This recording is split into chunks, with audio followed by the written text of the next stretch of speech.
사랑하는 성도 여러분, 저희는 계속해서 이 천국의 비밀, 천국, 하나님의 나라, 사실 우리의 영역이 아닙니다. 우리가 알지 못하는 또 다른 차원의 세계입니다. 하나님이 계신 곳이고 우리의 이 눈으로는 볼 수가 없습니다. 우리 주님께서 직접 오셔서 천국이 임하였다 하시고 이 천국을 전혀 우리가 알 수 없는, 볼 수도 없고 잡을 수도 없는 그 천국을 설명하기 시작합니다. 근데 그 비유의 내용들이 어떤 어려운 내용이 아니라 농사꾼에게는 농사를 통해서, 오늘 본문에 보면 어부는 어부의 그 상황을 통해서 아주 가깝고 쉽게 설명을 하고 있다는 것입니다. 즉 오늘 여러분이 이 설교를 들으면서 이 천국을, 이 하나님의 나라를 우리가 그토록 사모하고 그토록 우리가 가고 싶은 그 나라를 멀리서 생각하지 말라는 것입니다. 천국의 비밀은 생각보다 가깝게 바로 우리의 삶 속에 와 있다는 것입니다. 주님이 오늘 여기서 이 천국의 비밀을 얘기했다면 우리의 직장과 우리 목동 중앙교회 상황을 통해서 비유를 드셨을 것입니다. 농사꾼의 비유와 그물의 비유와 진주와 보화, 이 모든 것은 삶 속에 묻혀있는 그 생명의, 천국의 생명을 보게 하는 놀라운 초청인 것을 이 설교를 통해서 바라보는 귀한 시간이 있기를 기도합니다. 자, 오늘 본문은 47절에 이렇게 시작합니다. 같이 읽도록 하겠습니다. 또 천국은 마치 바다에 치고 각종 물고기를 모으는 그물과 같으니. 사랑하는 성도 여러분, 이 베드로를 중심으로 많은 제자들이 갈릴리 호수에서, 즉 갈릴리 바다에서 어부를 했던, 여러분, 어부입니다. 얼마나 그들은 평생을 잔뼈가 굵은 사람입니다. 그물, 고기 잡는 거 얼마나 잘 알겠습니까, 여러분? 이러한 모습은 여러분 마태복음 4장 19절을 금방 연상하게 합니다. 여러분, 베드로와 그의 형제들을 부를 때 주님의 부르심의 모습을 봐보십시오. 우리 마태복음 4장 18절과 19절에 이 그물 비유와 아주 유사한 부르심이 있습니다. 같이 읽겠습니다. 갈릴리 해변에 다니시다가 두 형제 곧 베드로라는 시몬과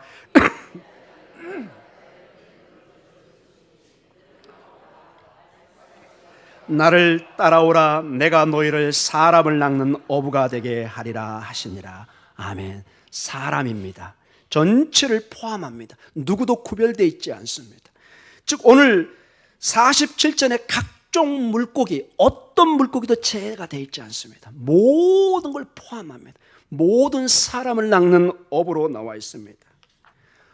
여기는 교회의 사명이 분명히 보이는 것을 우리에게 도전해 주고 있습니다. 교회의 이 복음의 전도에, 가르치고 전파하고 고치는 교회의 이 목동중학교 의 목표 속에 우리가 해야 될 것이 어떤 갇혀있는 복음, 갇혀있는 천국이 아니라 온 세계로 나아가서 모든 고기들을 향해서, 즉 이건 비유적인 표현이죠.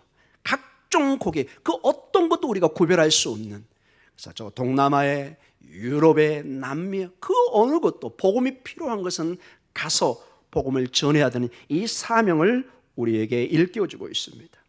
48절에 이런 식으로 계속 말씀이 이어지고 있습니다. 같이 읽겠습니다. 그물에 가득함에 물가로 끌어내고 앉아서 좋은 것은 그릇에 담고 못된 것은 내버리니라. 자, 평범한 어부들의 일상의 모습입니다. 고기를 이제 끌어당겨서 이제 고기를 추리기 시작합니다. 아마 끌어당기면서 어떤 고기는 미리 죽어있는 고기도 있을 수 있고, 이 죽어있는 고기를 시장에 내면은 벌써 썩어있기 때문에 상품 가치가 전혀 없고 신뢰도를 잃어버리겠죠. 좋은 고기, 나쁜 고기를 골라내고 있습니다. 사랑하는 성도 여러분, 이러한 고르는 내용은 이 레위기에 보면은 유대의 코셔르 음식법에도 어떤 것을 이렇게 구별시키는 그런 것이 있는 것을 보게 됩니다. 한번 우리 같이 한번 레위기 11장 9절에서 12절 말씀을 같이 읽도록 하겠습니다. 물에 있는 모든 것 중에서 너희가 먹을 만한 것은 이것이니 강과 바다와 다른 물에 있는 모든 것 중에서 지느러미와 비늘이 있는 것은 너희가 먹되. 자, 여기까지만 잠깐 읽겠습니다. 반드시 지느러미와 뭐가 있어야 되죠? 비늘이 있어야 됩니다. 그래서 우리가 좋아하는 뱀장어, 메기 먹으면 안 됩니다. 그래서 여러분 그거 좋아하시는 분은 이스라엘 가서 살기가 매우 어렵습니다. 오징어 안 됩니다. 이런 거 비늘이 없습니다. 지느러미가 없습니다. 먹을 수가 없습니다. 하나님의 법이기 때문에. 10절에 계속 읽겠습니다. 물에서 움직이는 모든 것과 물에서 사는 모든 것, 곧 강과 바다에 있는 것으로서 지느러미와 비늘 없는 모든 것은 너희에게 가증한 것이라. 이들은 너희에게 가증한 것이니 너희는 그 고기를 먹지 말고 그 죽음을 가증히 여기라. 수중의 생물의 지느러미와 비늘 없는 것은 너희가 혐오할 것이니라. 이게 그 유명한 코쉐르 음식법이라는 것입니다. 비늘이 있는 것과 지느러미가 있는 것과 없는 것을 구별시킵니다. 즉 먹을 수 있는 것과 없는 것을 구별시키는 것을 보게 됩니다. 이 갈릴리 호수를 조사한 사람들에 의하면 이 갈릴리 호수에는 24종류의 고기가 살고 있다고 합니다. 24가지. 그래서 거기서 먹을 수 있는 비늘이 있는 것과 없는 것을 구별시킵니다. 사랑하는 성도 여러분, 이 49절에 계속해서 이런 말씀이 연결됩니다. 13장 49절입니다. 세상 끝에도 이러하리라. 천사들이 와서 의인 중에서 악인을 갈라내어. 자, 이 비유는 세상 끝에라는 것입니다. 자, 고기를 잡아서 이렇게 분리시키고 이 모든 것이 바로 이루어지는 것이 아니라 여기 비유의 해석에 따릅니다. 세상 끝에는 어떤 말을 얘기하는 거죠?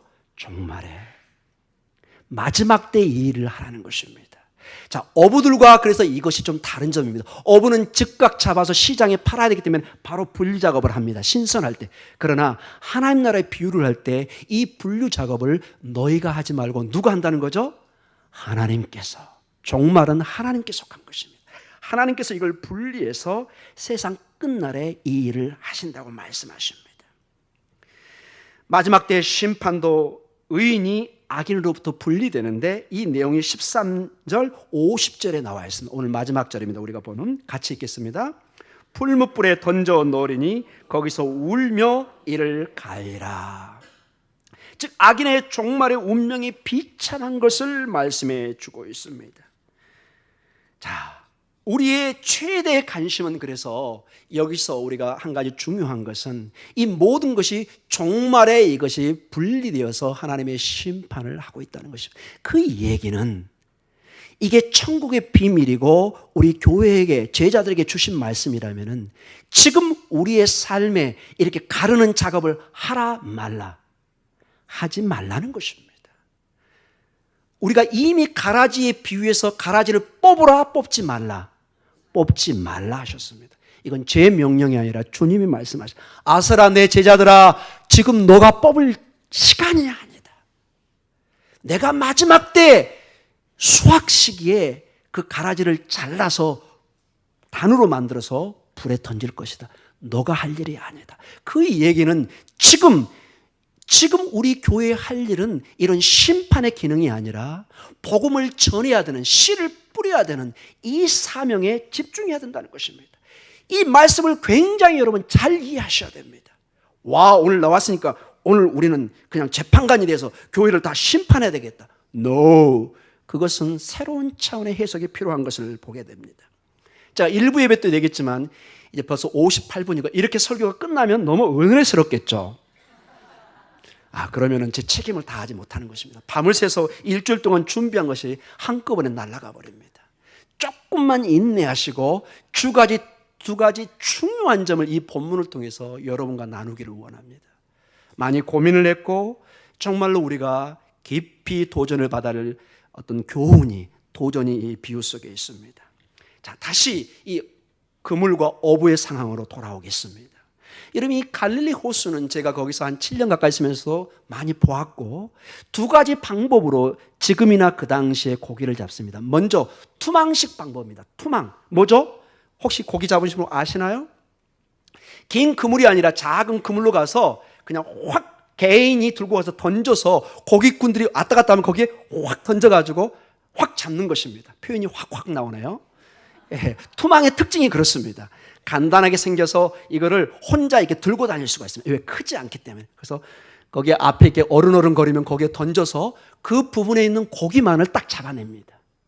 근데 오늘 이 비유에 보면은 이런 식의 투망식 그물 방법이 아니라 큰 그물을 내려서 이렇게 전혀 다른 이런 그 고기를 잡는 방법을 보여주고 있습니다. 제가 이 자료를 살펴보니까 그 당시나 지금이나 지금은 좀 더 발전되겠죠.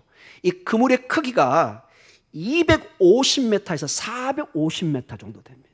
굉장히 긴 그물을 이 호수가 벌써 22km 정도 되거든요. 이게 거의 바다로 불리는 거죠. 참고적으로 이스라엘은 호수와 바다를 구별을 못합니다.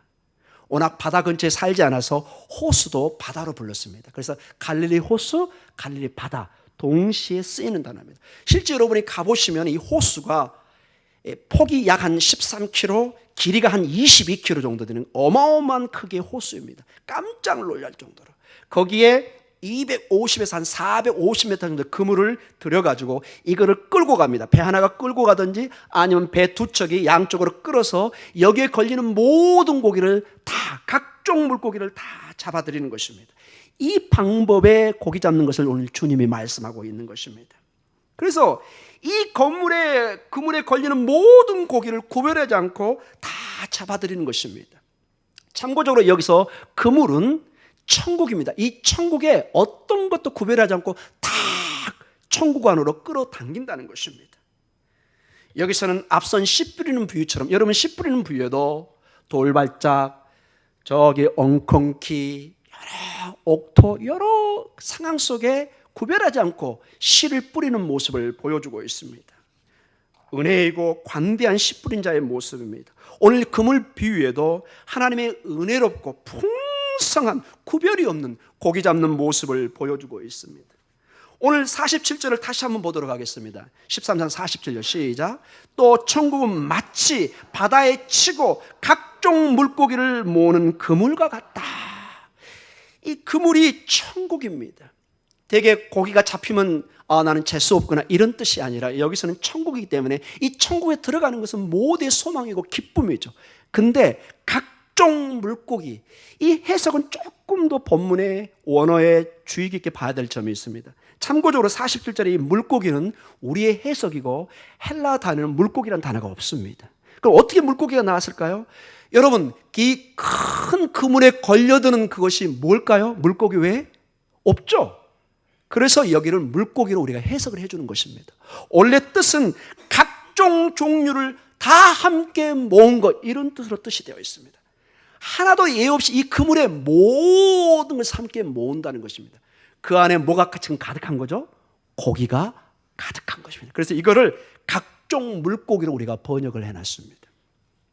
이건 틀린 번역은 아니지만 그러나 여러분이 참고적으로 물고기란 단어를 제가 설교를 준비하다 물고기가 안 보이는 거예요.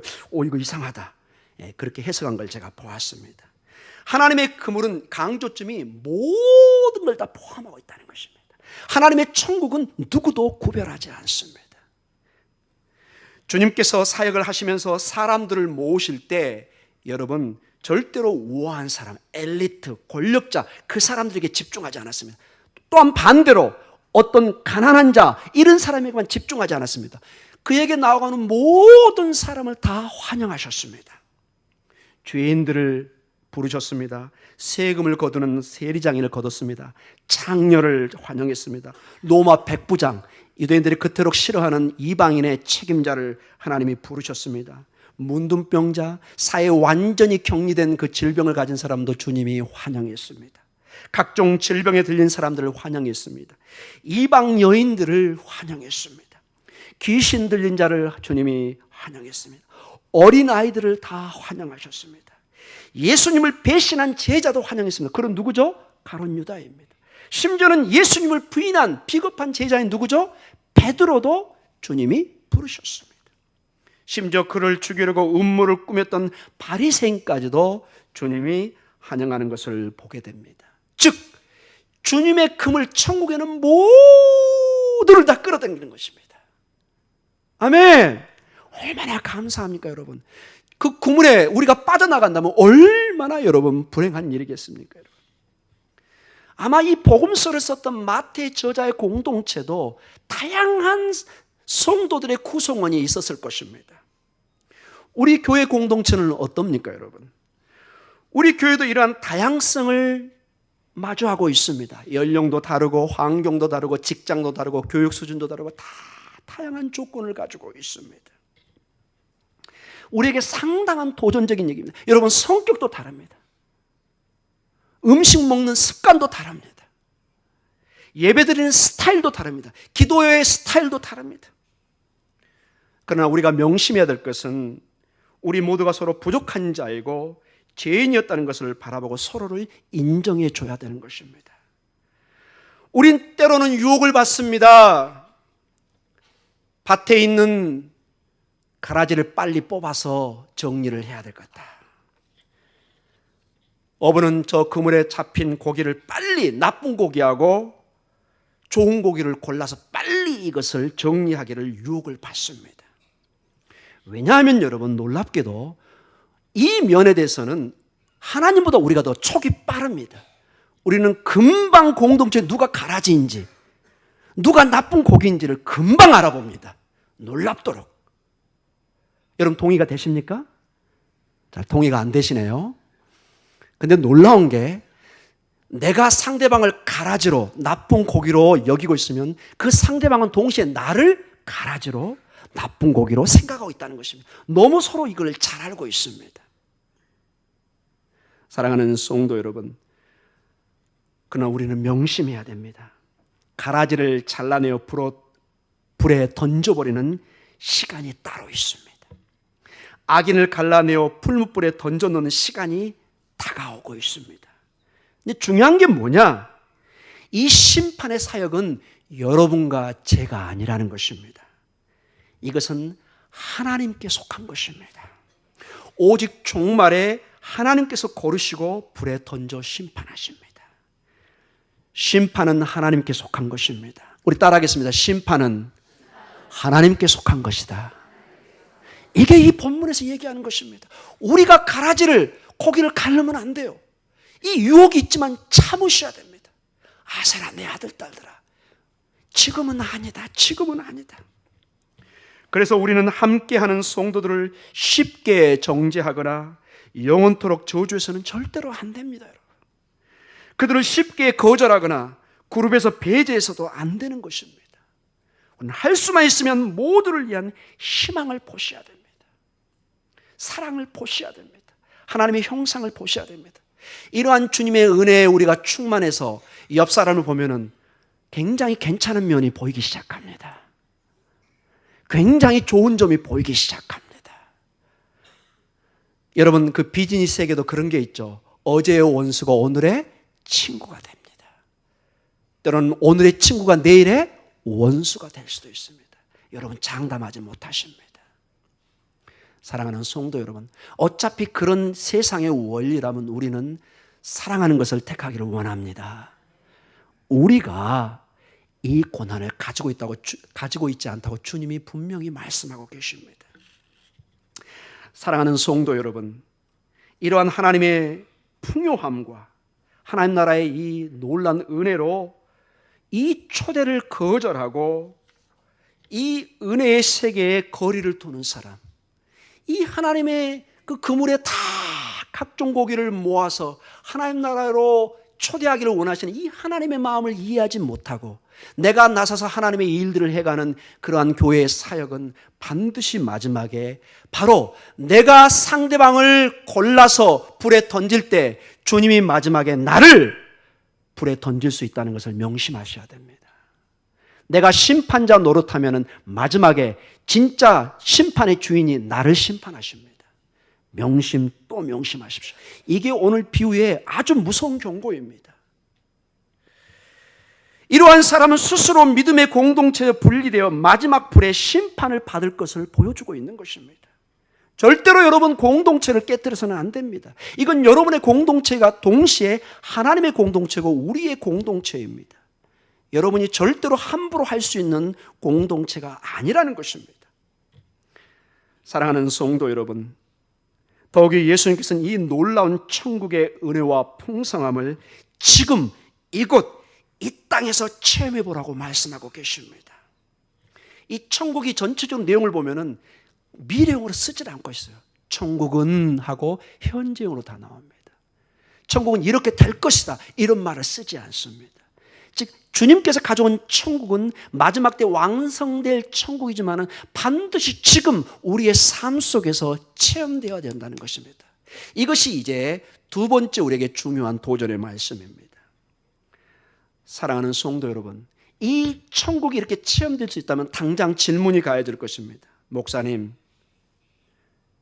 우리는 어디서 이 천국을 볼 수 있고 어디서 구체적으로 체험받을 수 있습니까? 그 천국이 죽어서만 가는 것이 아니라고 지금 여기 와 있다면 천국을 우리가 어떻게 체험할 수 있습니까? 여러분 아마 궁금하실 겁니다. 천국을 어떻게 체험합니까? 지금 와 있고 현장이라면 지금 제가 그걸 체험하고 천국의 생명 속의 기쁨을 누려야 되는데 도대체 저는 발견할 수가 없습니다. 저도 이 말씀을 준비하면서 많은 고민을 하고 책들을 참고하면서 고민해 보았습니다. 근데 여러분, 마태복음 13장을 가만히 봐보십시오. 이 13장의 천국의 특징이 따라 보겠습니다. 천국은 감추어져 있다. 자, 감추어져 있다고 얘기합니다. 마치 보화가 어디에 묻혀 있었죠? 땅에 묻혀져 있었습니다.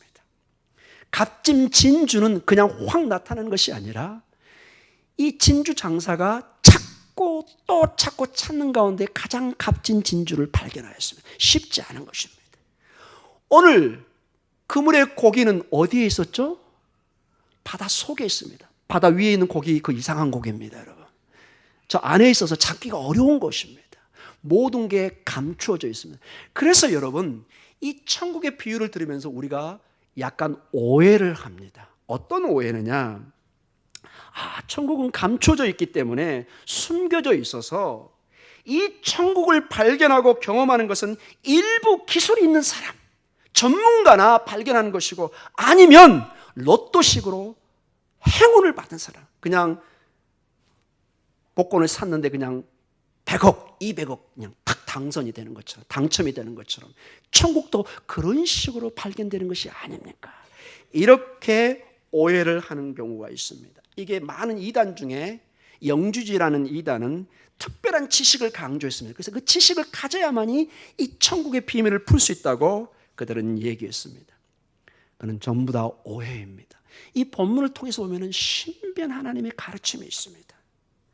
사랑하는 성도 여러분, 사실상 이 비유들을 보면 숨겨진 천국은 우리가 믿음의 눈만 있으면 어디서든지 발견할 수가 있습니다. 무엇만 가지면요? 믿음의 눈을 가지면, 예수 그리스도를 믿는 믿음의 눈을 가지면 이 천국을 어디서든지 볼 수 있습니다. 와우! 여러분 오늘 이 설교 잘 들으면 놀라운 걸 발견할 수 있겠죠? 점점 여러분 힘이 나기 시작합니다. 저도 이걸 발견하고 싶습니다. 제가 이 설교를 준비하다가 어떤 작가의 아주 통찰력 있는 글을 보았습니다. 이 본문을 이 작가는 이렇게 해석을 합니다. 만약에 우리가 천국의 것들을 말하려고 하면 우리는 지상의 것들을 통해서 말을 해야 됩니다. 왜냐? 주님이 그렇게 하셨거든요. 주님이 지상의 것들을 통해서 천국을 설명하셨습니다. 만약에 우리가 천국의 것들을 다 말로 표현할 수 없다면 우리는 우리가 알고 있는 말들을 통해서 시작해야 된다. 자, 이게 무슨 말일까요? 자, 지금까지 주님께서 천국의 비유를 든 그 비유의 대상들을 살펴보십시오. 뭐죠? 남자와 여자들, 들녘, 어디에 씨를 뿌리죠? 밭에 가서 밭, 공중의 새들, 공중 새들. 여러분 새들은 이 용왕상만에 가도 많이 있습니다. 그 다음에 누룩, 빵, 늘 우리가 보는 것들입니다. 그리고 우리가 전주에 보았던 그 보화, 땅에 묻힌 보화들, 어디에 묻혀 있었죠? 땅에 묻혀. 진주, 그 다음에 그물, 바다에 가면 어부들에게 통해서 볼 수 있습니다. 물고기들. 자, 이 모든 것이 천국의 비유에 살던 대상들입니다. 여러분, 이것들은 우리가 어렵게 발견하는 것이 아닙니다. 금을 어렵게 발견합니까, 여러분? 쉽게 발견합니다. 누룩빵 쉽게 발견할 수 있습니다. 우리 주변에 있는 새들, 들녘, 이 모든 것은 우리의 삶에 아주 가깝게 있습니다. 그런데 여기에 바로 우리의 삶 속에 하나님의 통치가, 하나님의 임재가 임하고 있다는 것입니다. 이건 단순히 비유의 표현입니다. 이걸 우리의 삶으로 옮겨면 우리의 가정에, 우리의 주방에, 우리의 직장에, 사업장에 천국이 와 있는 것입니다. 사랑하는 성도 여러분, 우리가 여기에서 우리의 삶 속에서 그래서 하나님의 나라를 발견하지 못하면 우린 어디에서도 하나님의 나라를 보거나 체험받을 수 없다는 것입니다. 왜냐하면 이 땅이 바로 우리가 살던 이곳이 하나님이 씨를 뿌린 장소이기 때문에 그렇습니다. 여러분, 어느 본문에 하나님의 씨를 달나라에, 화성에, 목성에 뿌렸다는 내용이 어디 있습니까? 어디에 뿌렸죠? 이 땅에, 우리의 삶 속에 씨를 뿌린 것입니다. 여러분의 삶에, 오늘 이 예배에 하나님의 복음의 씨를 뿌리고 있는 것입니다. 다음 주에 오는 새 생명 축제의 새 생명에게 이 복음의 생명의 씨를 뿌리고 있는 것입니다. 보화가 숨겨진 것이 멀리 있는 것이 아니라 바로 이곳에 와 있습니다. 여러분의 삶 속에. 천국의 씨는 이곳 우리의 삶 속에, 우리의 믿음의 공동체 안에 뿌려지고 이것이 자라고 있습니다. 이걸 믿음의 눈으로 보면 보이기 시작합니다. 갑자기 목동중앙교회 웃음이 넘치기 시작합니다. 담임 목사가 상당히 재밌게 설교를 하기 시작합니다. 별로 반응이 없으시네요. 예. 사랑하는 성도 여러분, 우리는 이 땅에서 지금 이 순간에 하나님의 나라에 둘러져 있다는 것을 보셔야 됩니다. 정말 죽어서 가는 것이 아니라 바로 이곳에, 우리 주변에 천국이 임재해 있고 이걸 믿음의 눈으로 보면 이걸 터치할 수 있고 볼 수 있습니다. 제가 늘 강조하죠. 권사님 감기 심하셨죠? 얼마나 힘드셨습니까? 그때 하나님의 천국이, 웃음이, 기쁨이, 큰 사랑이 쫙 전해집니다. 그 말하는 그 권사님이 갑자기 너무 예뻐 보입니다. 내가 정말 힘들었는데 어떻게 내 마음을 이렇게 알고. 장로님 얼마나 힘드셨습니까? 권사님 얼마나 힘드셨습니까? 성도님 얼마나 힘드셨습니까? 이번에 병원에 입원하셨는데 얼마나 힘드십니까? 제가 이런 급한 사정 때문에 가지를 못했는데 대신 제가 새벽마다 기도했습니다. 여러분, 그 말을 들었을 때 어떤 마음이 들겠습니까? 하나님의 임재가 확 임할 줄 믿습니다. 확, 오늘 제가 많이 쓰네요. 하나님의 임재가 그렇게 임하는 것입니다. 여러분, 하나님의 임재를 멀리 생각하지 마시기 바랍니다. 지금 어떤 분이 마음의 상처와 큰 고민 속에 기도하고 답을 찾지 못하며 방황하고 있는 그 사람에게 가서 등을 두드리면서 격려해주고, 사랑하는 자매님, 사랑하는 형제님, 사랑하는 성도님, 제가 이렇게 기도하고 있습니다. 힘을 내십시오. 여기에 하나님 나라가 임하고 있는 줄 믿습니다. 우리가 믿음의 눈으로 이것을 바라볼 수만 있다면 하나님의 풍성한 은혜가 이곳에 임할 줄 믿습니다. 사랑하는 성도 여러분, 우리 목동중앙교회는 서로 사랑하고 격려하는 교회가 될 줄 믿습니다. 축복하는 교회가 될 줄 믿습니다. 하나님의 나라가 눈에 보이고 잡힐 줄 믿습니다. 우리 다 같이 기도하겠습니다.